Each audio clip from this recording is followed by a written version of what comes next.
అందరూ బాగున్నారా అంటూ మీ ముందుకు వచ్చేసింది మీ శివాక్. అయితే శుక్రవారం పూట మార్నింగ్ రొటీన్. శుక్రవారం రోజుని నేను ఏమేమి చేసుకున్నాను పనులన్నీ చూసేయండి. ఉదయం పూట మాత్రం చక్కగా ముందు వాకిలంతా చిమ్మేసుకుని ముగ్గు పెట్టుకున్న తర్వాత తులసి చెట్టు అంటే సబ్జీ గింజల చెట్టు అంటారు చూసారా, ఆ చెట్టు అయితే చూసి మురిసిపోయింది. పచ్చగా ఉంది, వర్షం పడుతుంది కదా, చూడడానికి ఇంకా పచ్చగా ఉంది. వంటగదిలోకి వెళ్ళిపోయి టమాటా కూర వండేసి అన్నం వండేసి టీ పెట్టుకుని తాగేసి నేను మీషో నుంచి ఆర్డర్ పెట్టి విత్తనాలు అయితే తీసుకొచ్చాను. ఏమి అనుకుంటున్నారా, చామంతి పూలు అంట. అసలు ఎలా వస్తే ఏంటో చూడాలని నేనైతే చక్కగా మడెల్లే పోసేసి బకెట్లో పెట్టేశాను. తర్వాత డ్రాగన్ ఫ్రూట్స్ వస్తే తీసుకుని నేను కూడా ఒకటి కట్ చేసుకుని తినేసి కొంతసేపు కూర్చున్నాక శుక్రవారం కదా, మరి దీపం పెట్టుకుందాం దేవుడి దగ్గర అని చక్కగా దేవుడికి దీపం అయితే పెట్టుకున్నాను. ఆషాఢ మాసంలో గోరింటాకు అయితే నేను ఇంకా పెట్టుకోలేదు, సర్లే అని పెట్టుకున్నాను. కానీ దట్ ఫ్లాప్ ఏం మాత్రం పండలేదు. మరి మోపిదేవి రుచులతో చూస్తారా, మరి మా మోపిదేవి రుచులు కూడా చూడండి. ఈరోజు తాటి పండుతో ఇడ్లీ అయితే వేసాను. వీడియో మాత్రం ఎవరు లాస్ట్ వరకు మిస్ అవ్వకుండా చూడండి. అలాగే మరి వీడియోలోకి వచ్చేసండి. ఈరోజు నా మార్నింగ్ రొటీన్ వీడియో మొత్తం చూడండి, మీరు చూస్తూ ఉండండి. నేనైతే ఒక ఆడపిల్ల జీవితం ఎలా ఉంటుందా అన్న ఒక స్మాల్ స్టోరీ, మనం పుట్టిన దగ్గర నుంచి మనం చనిపోయే వరకు చిన్న స్మాల్ స్టోరీ చెబుతాను, మిస్ అవ్వద్దు. పిల్ల పుట్టింది అంటే ముందుగా సంతోషపడేది ఇంట్లో తండ్రి మాత్రమే. ఆ చిట్టి గౌన్లు వేసుకుని చేతి నిండా గాజులు, అలాగే గల్గల్మంటూ కాళ్ళకి పట్టాలు పెట్టుకుని ఆ కూతురు తిరుగుతూ ఉంటే ఆ ఇంట్లో సంతోషపడేది తండ్రి. మహాలక్ష్మి తిరిగింది అన్న ఆలోచన వస్తుంది. అలాంటి తండ్రి మంచి స్కూల్లో జాయిన్ చేయాలి, కూతురుని బాగా చదివించాలి, మంచిగా చూసుకోవాలని ఎంతో కష్టపడతాడు ఆ తండ్రి. ఎవరితో కూడా ఏ మాట అనిపించుకోకూడదు, నా కూతురు బాగా ఉండాలి అని ఆలోచిస్తాడు. మరి అలాంటిది ఒక చిన్న స్టోరీ అయితే ఇది. తల్లిదండ్రుల బాధ్యత కనడమైతే కంటారు కానీ వాళ్ళ తలరాతని కనలేరు కదా. కానీ ఈరోజు కూడా అలాంటిది. ఒక ఆడపిల్ల పుట్టింది అనగానే ఒక తండ్రికి గుండెల మీద భారంగా అనిపిస్తుంది అని చాలామంది అనుకుంటారు. అది చాలా తప్పని నేను అంటున్నాను. ఆడపిల్ల పుట్టింది అనగానే అందరికన్నా ముందుగా సంతోషించేది తండ్రి మాత్రమే. ఆ సంతోషాన్ని 10 మందితో పంచుకుంటూ ఎంతో హ్యాపీగా ఉన్న ఒక తండ్రి. అలా కాలం గడుస్తూ ఉంది. 10 సంవత్సరాలు అయినాయి. అనుకోకుండా కూతురికి హాస్పిటల్కి వెళ్ళాల్సి వచ్చింది. అంటే జ్వరం వచ్చిందని హాస్పిటల్కి తీసుకువెళ్ళాడు. అక్కడ డాక్టర్ గారు ఒక 10 రోజులు ఉంచి ఏం తేల్చి చెప్పారంటే, కొన్ని రోజుల్లో ఈ పాప చనిపోతుంది అని చెప్పారు. ఎందుకు చనిపోతుంది ఏంటి అని అడిగితే తనకి గుండెలో చిన్న రంధ్రం పడింది అన్నారు. ఆ బాధ అయిన ఆ తండ్రి తట్టుకోలేకపోయాడు. మనసు ఆవేదనతో నిండిపోయింది. ఎక్కడికి వెళ్ళాలి, తన చేతిలో చిల్లికవ్వలేదు. తను ఒక పేదరికంలో ఉన్నాడు. ఏం చేయాలనుకుని ఉన్న ఇంటిని అమ్మేసుకుని కూతురికి ఆపరేషన్ చేయించాడు. కానీ ఆ ఆపరేషన్ ఫెయిల్ అయింది. తను పుట్టిన ఆడపిల్ల లేదు, ఆపరేషన్ సక్సెస్ కాలేదని చెప్పారు ఆ డాక్టర్లు. తను ఏం చేయాలో తెలవలేదు. అప్పుడు నాకు ఉన్న గుండె తీసి నా కూతురికి పెడతాను, నేను చనిపోయినా పర్లేదు, నా కూతురు బతికితే చాలు అన్నాడు ఆ తండ్రి. అక్కడ ఉన్న డాక్టర్లు సైతం అతను చెప్పిన ఆ మాటలకి చలించిపోయారు. అప్పుడు కొంతమంది అక్కడున్న తాతల సహాయంతో ఆ డాక్టర్లు తనకు మరలా ఆపరేషన్ చేస్తే తనకి ఈసారి సక్సెస్ఫుల్గా నయమైంది. ఇలా కొన్ని రోజులు గడుస్తూ ఉన్నాయి. 20 సంవత్సరాలు ఆడపిల్లకు వచ్చినాయి. ఇకని తన అత్తారింటికి వెళ్ళాలి కదా, ప్రయాణం మొదలు పెట్టాలి కదా అని అత్తారింట్లో అన్నీ ఆలోచించి ఆ తండ్రి పెళ్లి చేసిన తర్వాత నుంచి అక్కడ పెడుతున్న అత్తారింట్లో బాధలు 1, 2 కాదు. కూతురు ఇటు తండ్రికి చెప్పుకోలేకపోతుంది. ఎందుకంటే తను పెళ్లి చేయడానికి ఆ తండ్రి చాలా ఇబ్బందులు పడ్డాడు. మరలా వరకట్నపు వేధింపులు, ఇంకా అది తీసుకురాలేదన్న వేధింపులు. దీనికి మరలా మీ నాన్నకి నీకు జబ్బు ఉందని చెప్పలేదు, మాకు గుండె ఆపరేషన్ చేసావంట, జబ్బు దాన్ని తీసుకొచ్చి మాకు కట్టారు, నువ్వే పని చేయట్లేదు అని ఇంట్లో తిట్టే మాటలు. తను ఇంట్లో ఉదయం లేచిన దగ్గర నుంచి సాయంత్రం నిద్రపోయే వరకు ప్రతి ఒక్కటి తన ఇంట్లో చేస్తూనే ఉంటుంది. కానీ ప్రతి ఒక్కరు అనే మాటలు, ఎత్తు పడుపులు, నువ్వేమీ చేయలేవు, నీ వల్ల కాదు అని అంటూనే ఉన్నారు. కానీ తండ్రికి మాత్రం తన నవ్వుని, సంతోషాన్ని మాత్రమే ఆ ముఖంలో చూపించింది. ఏ రోజు కూడా తను బాధపడుతున్నానని ఎవరికి చెప్పలేదు, చూపించలేదు కూడా. అలా బాధపడుతూ ఉన్న రోజుల్లో అనుకోకుండా ఒక తల్లి పాత్రగా తనకు వచ్చింది. తల్లి అంటే ఇంట్లో ఇంకా బాధ్యతలు పెరుగుతున్నాయి. తను తిన్నా తినకపోయినా తన పిల్లల్ని బాగా చూసుకోవాలని తన జీవితం ముందుకి వెళుతూ ఉన్న టైంలో అనుకోకుండా మరలా తనకి ఒక చిన్న సమస్య అయితే ఏర్పడింది.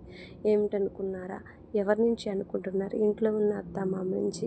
అత్తమామ వరకట్నం ఇంకా తీసుకురాలేదు. ఇక పిల్లలు పుట్టారు, బాధ్యత పెరిగింది. తను ఏదో ఒకటి చేసుకుంటుంది. అయినా కూడా ఆ తండ్రిని ఇంకా బాధపెడుతూనే ఉన్నారు. వరకట్నం తీసుకురాలేదు అనే మాటలు ఎక్కువైపోయినాయి. ఆ మాటలు అన్నీ పడలేక ఆ తల్లి పుట్టింటిలో చెప్పుకోలేక ఆ తండ్రి పడే మనోవేదన, తను పడుతున్న మనోవేదన ఎవరికి చెప్పుకోలేక ఏం చేయాలో తెలియక తను మనోవేదన ఎంతో పడుతుంది. అలాంటి టైంలో ఏం చేసిందో తెలుసా? తను ఉదయించుకుని, ఇక నేను ఇలా ఉంటే నా జీవితం మారదు, ఇక నేను మారాలి, నన్ను అంటున్న వాళ్ళకి నేను ఎదురు తిరిగి సమాధానం చెప్పాలి. ఇక నా పిల్లలు నా ఎంత అవుతున్నారు, ఇంకా ఏంటి వరకట్నపు వేధింపులు. మా నాన్న నాకు గుండె ఆపరేషన్ చేయించడానికి చాలా ఖర్చు పెట్టాడు, మరలా నాకు పెళ్లి చేయడానికి చాలా ఖర్చు పెట్టాడు, ఇప్పుడు వరకట్నం ఏంటి, ఇక నేను మారాలి అని తను ఎదురు తిరగడం మొదలుపెట్టింది. అత్త ఇదన్నా అందనుకో దానికి తిప్పి వెంటనే సమాధానం చెప్పడం మొదలుపెట్టింది. అక్కడ ఒక ఆడపిల్ల ధైర్యాన్ని చూపించింది. జీవితంలో తను గెలిచి అక్కడ చూపించింది అనుకుంటున్నారా? అంటే వాళ్ళ అత్త మామ పెట్టే టార్చర్ ఎలా ఉందంటే తన మదిలో తనకు గూడు కట్టుకుపోయింది. ఆ గూడు కట్టుకున్న ఆ మదిని విడిచి నేను ఇలా బతకాలి, ఇలా ఉంటే ఈ ప్రపంచంలో నేను బతకలేను అని ఒక రకంగా ఆలోచించి తను ఒక ధైర్యం తెచ్చుకుని ఒక ఝాన్సీ లక్ష్మీబాయి అనుకోవచ్చు. అలా తను మారి తనతో పాటు తన అత్తమామను కూడా మార్చుకుంది. వాళ్ళ అత్తమామకు అన్నీ అర్థమయ్యేటట్లు వివరంగా చెప్పింది. ఇక వరకట్నము ఇవన్నీ కాదు అత్తయ్య, ఇక అవన్నీ గడిచిపోయిన రోజులు, ఇక వద్దు, వాటి గురించి ఆలోచించొద్దు, నేను కూడా కష్టపడతాను, నేను కూడా పని చేసుకుంటాను, ఎప్పుడు నాకు రోగము ఇలా అని అనొద్దు, నాకు ఆరోగ్యం సరిగ్గా ఉంది, నేను సరిగ్గా ఉంటున్నాను, నాకు మంచిగా ఉంది, పని చేసుకుంటాను, నా పిల్లలు నా ఎంత అవుతున్నారు, నా పిల్లలను నేను చదివించుకోవాలి, పెద్ద పొజిషన్లో ఉంచుకోవాలి అని వాళ్ళ అత్తమామకి సర్ది చెప్పుకుని వాళ్ళందరినీ తనలో మార్చుకుని తను కూడా ఎంతో బాగా ఆ ఇంటికి మహారాణిలాగా వాళ్ళ అత్తమామ చూసుకునేటట్లు చేసింది ఈ మహాలక్ష్మి. ఇదే కదా ఆడపిల్ల ఒక సంకల్పం చేస్తే ఏదైనా చేయగలదు అని నిరూపించింది ఇక్కడైతే. కానీ మరలా ఒక చిన్న సిచ్యువేషన్ అయితే ఎదురైంది. ఏమిటి అనుకుంటున్నారా? తన బాధ్యత ప్రకారం ఒక పెళ్లి చేసి మరి తనకు పుట్టిన పిల్లలిద్దరినీ కూడా చక్కగా పెళ్లి చేసి వాళ్ళ బాధ్యత ప్రకారం తన బాధ్యత తీర్చుకుంది. తను ఒక ముసలి స్టేజ్కి వచ్చేసిందంటే ఇక కొన్ని రోజులకి, ఇవాళ రేప, కొన్నాళ్ళకి, కొన్ని సంవత్సరాలకి అలా అనుకోవచ్చు. ఇక తన స్టేజ్ అయిపోతుంది. తన జీవితం, దేవుడు ఇచ్చిన జీవితం ఇక ముగిపోతున్నది. ఆ ముగిపోతున్నలో ఇప్పుడు ఇక్కడ కోడలి పాత్ర అయితే ఊహించింది. ఆ ఇంటి అత్త కదా, ఇప్పుడు వరకు తను కోడలుగా ఉండి వాళ్ళ అత్తమామని మార్చుకుని తన జీవితాన్ని మార్చి తన పిల్లల భవిష్యత్తుకి చక్కగా మంచి పునాది వేసింది. కానీ ఇక్కడ తన కోడలు ఎలా టార్చర్ పెట్టిందో చూపిస్తాను. ఇక తన కోడలు, నువ్వు ఒక ముసలి దానివి, నువ్వేమి చేయలేవు, నువ్వు మాకు అన్నిటికీ అడ్డము అని చెప్పి ఆ కొడుకుకి ఏదో ఒకటి చెప్పి సర్ది చేసేసి తీసుకువెళ్ళి ఎక్కడ పడేసిందంటే అనాథ ఆశ్రమంలో పడేశారు. తీసుకువెళ్ళి ఆ ముసలమ్మని అనాథ ఆశ్రమంలో వేశారు. ఒక తండ్రి తన కూతురు బతకడం కోసం తన గుండెను కూడా ఇచ్చేస్తానన్నాడు. అలా ఒక అత్తమామ పెట్టే టార్చర్ని తట్టుకుని తను ఒక ఝాన్సీ లక్ష్మీబాయి ఎదురు తిరిగి తన పిల్లల్ని బాగా చూసుకుంది. ఇలా చేస్తున్న క్రమంలో తన జీవితం ముగిపోతున్న టైంలో అక్కడ కోడలు చేసిన పని చూసారా, తీసుకెళ్ళి అనాథాశ్రమంలో వేసింది. ఇది ఎంతో బాధాకరం విషయం. కానీ అక్కడ వాళ్ళ అమ్మ మాత్రం తన మొహంలో చిరునవ్వుని మాత్రమే కొడుకుకి చూపించింది. బాధను మాత్రం ఏనాడు చూపించలేదు. లేదు. తన చిరునవ్వుతో నవ్వుతూ ఉండి అలా కాలం గడుపుతూ ఉంది. కొడుకైతే వారానికి ఒకసారి, నెల రోజులకు ఒకసారి వాళ్ళ అమ్మని చూడ్డానికైతే వస్తున్నాడు. అక్కడ ఉన్నవారు అందరూ ఏం చెప్పారంటే, మేమేం పెట్టినా తినడం లేదు, ఏమీ చేయట్లేదు, అసలు ఏంటి అర్థం కావట్లేదు మాకు అని అక్కడ ఉన్నవారు చెప్పారు. ఆ అమ్మ దగ్గరికి కూర్చున్న కొడుకు వెళ్ళి అడిగాడు, ఏంటమ్మా ఎందుకు తినడం లేదు, ఇంకేమైనా నీకు సరిపోకపోతే డబ్బులు ఇస్తాను, ఏసీ పెడతాను, ఇంకా ఫ్యాన్లు ఇప్పిస్తాను, అవి చేస్తాను ఇవి చేస్తాను అని చెబుతున్నాడు. అప్పుడు ఆ తల్లి చెప్పింది కొడుకుతో, అయ్యా కొడుక, ఒకటి చెబుతున్నా గుర్తుపెట్టుకో, ఎన్నో కష్టాలను దాటుకుని మిమ్మల్ని పెంచి పెద్ద చేసి ఇలా చేసుకున్నాను. ఈరోజు కోడల మాటలను నన్ను తీసుకొచ్చి ఇక్కడ పడేసావు, ఒప్పుకుంటా సరే, కానీ రేపు ఇదే స్టేజ్ నీ పిల్లలు నువ్వు చేసిన పని నీ పిల్లలు చూసి అదే నేర్చుకుంటారు కదా. రేపు నీ పిల్లలు కూడా తీసుకొచ్చి నిన్ను ఇక్కడ అదే అనాథాశ్రమంలో వేస్తే నువ్వు ఎలా బతుకుతావో ఇక్కడ అని ఆలోచన పట్టుకుందయ్యా. ఇక్కడ మెత్తటి పరుపులు లేవు, ఇక్కడ ఏసీలు లేవు, ఫ్యానులు లేవు, నువ్వు ఏసీలు బిగిస్తాను అవే బిగిస్తానంటున్నావు. బిగించినా ఇక్కడ సరిపోదు కదా, నాకొక్కదానికే వేసి కదా, ఇక్కడ నాలాంటి తల్లులు నాలాంటి తండ్రులు ఎంతోమంది ఇక్కడ ఉన్నారు, చూడు ఎంతో బాధపడుతున్నారు, వాళ్ళు కూడా ఇలాంటి పరిస్థితే. కానీ వాళ్ళ ఒక్కొక్కళ్ళు వెనక ఒక్కళ్ళే వాళ్ళ మనసు ఎంత బాధ ఉందో ఒకసారి గమనించయ్యా అని వివరంగా ఆ తల్లి ఆ కొడుకు చెప్పింది.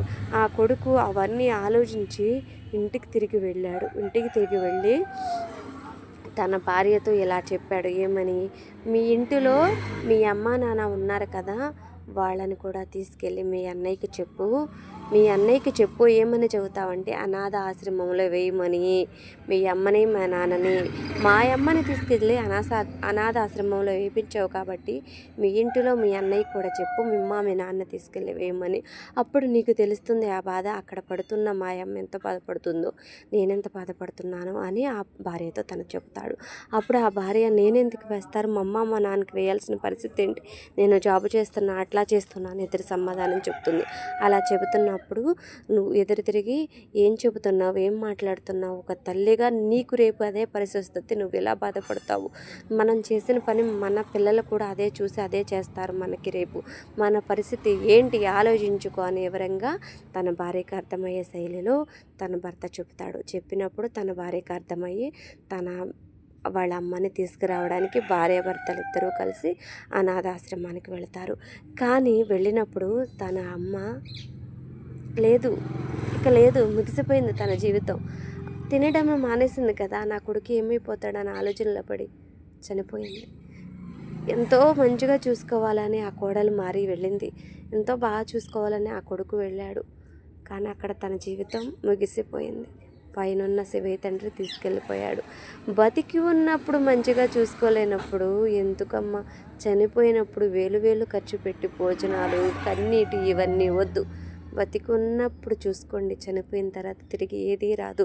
నాకు ఈ కథలో నీతి మీ ఎవరికైనా అర్థమై ఉంటే చిన్న కామెంట్ చేసి తెలపండి. అలాగే నా డైలీ రొటీన్ ఎలా ఉంది, తాటి ఇడ్లీ ఎలా ప్రిపేర్ చేశాను అన్నది మరలా ఇంకొకసారి చెప్పేసేనా. కథ అయితే మీ అందరికీ అర్థమైంది అనుకుంటున్నాను. తాటి ఇడ్లీ ఎలా ప్రిపేర్ చేశాను అన్నది వీడియోలో చూడండి, మీ అందరికీ అర్థమవుతుంది. మరలా మంచి వీడియోతో మీ ముందుకి వచ్చేస్తాను. మీ శివక్క.